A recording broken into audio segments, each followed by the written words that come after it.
It's the top dog, Alan Clayball, one half of Dog Nation.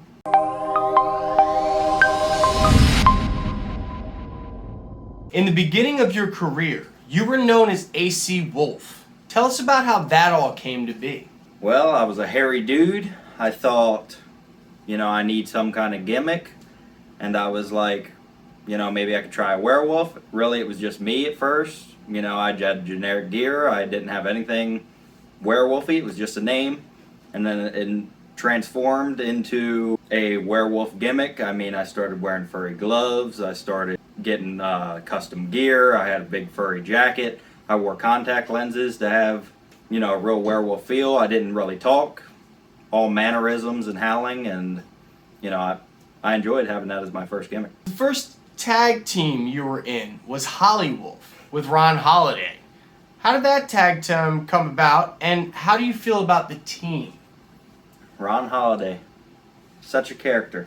We were going to shows all the time with Sicken, our trainer. We got thrown against him and his partner at the time. Really, we just wrestled them all over, West Virginia a lot, Virginia. It was a short-lived tag team, but we had some decent matches for how green we were, and I enjoyed doing all that too. Once you and Ron parted ways, you started in a new tag team called Dog Nation, which is still going strong today as the Master of Simplicity, Alan Clayball. Why did you decide to make that change? Well, first I did the Master of Simplicity, Alan Clayball, after AC Wolf. That was my first gimmick on my own.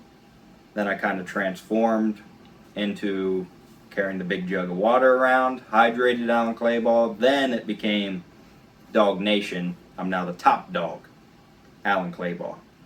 And that just came to be because Sage Matthews and I met when we were both, I was 18. He's 2 years older than me. We clicked. We went to seminars together. We went to training places together. And eventually we said, let's make a run as a tag team. And now we're going strong. It's been fun being a part of Dog Nation. So to some fans, you were probably most famous for getting beat up by The Miz while wearing a bear costume, aka being Miz Bear. How did that come about? That was one of my claim to fames. A huge moment in my career, obviously. I got to be on Monday Night Raw and share the ring with The Miz. Not everybody gets to say they can do that. And, I hold that near and dear to me because that's an awesome moment that I get to live with forever. And that came about because the guy I knew at the time, James Ellsworth, he had his connections to get me to be an extra, and it was that simple. I showed up, I was there, I sat down, and they said, we need you to be the Miz Bear. And I was like, okay. It was that simple. And besides getting beaten up by The Miz, you had another appearance on WWE wrestling one Tony Nese. Which do you enjoy more, and why?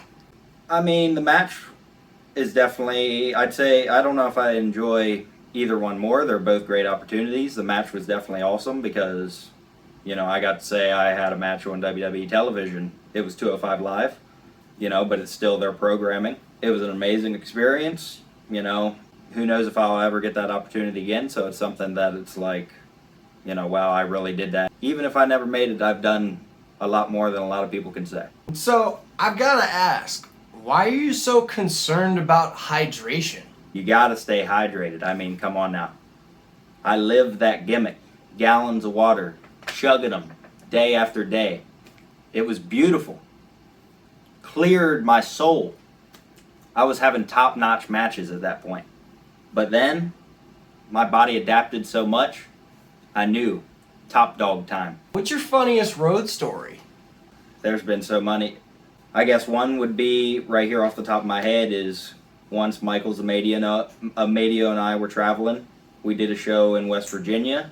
Mr. Grimm was like, hey, I'm double-shotting over to this Phoenix Pro promotion in PA. He was like, tag along. We were like, all right. We double-shotted over there. Fans were already in the building. Matches were starting. We walked in, but we didn't bring our gear bags. We weren't booked at the time. And Grimm was like, oh yeah, we're match 2. And we were like, well, we gotta go get our gear. And he was like, always bring your gear. And we were like, we know. We had to walk out through the fans again, come back in with our bags, match 1's on. Then match 2 comes, and that's us, and the guys in the ring cutting a promo as we're sliding through with our bags, and we're gearing up real quick. Grim just comes to the back, boom, blasts Mike. There's nobody there. Like, he just blasts him in the back, boom, throws him out of the curtain, and I come out, and we work a match on the fly completely. And it ends with Mike taking a tombstone from Grim. It was great. Looking at companies like ICW and GCW, and even seeing its day in companies like AEW on national television, with the rise of Deathmatch Wrestling, what is your opinion on ultra-violence? Deathmatch Wrestling is definitely one of the new styles.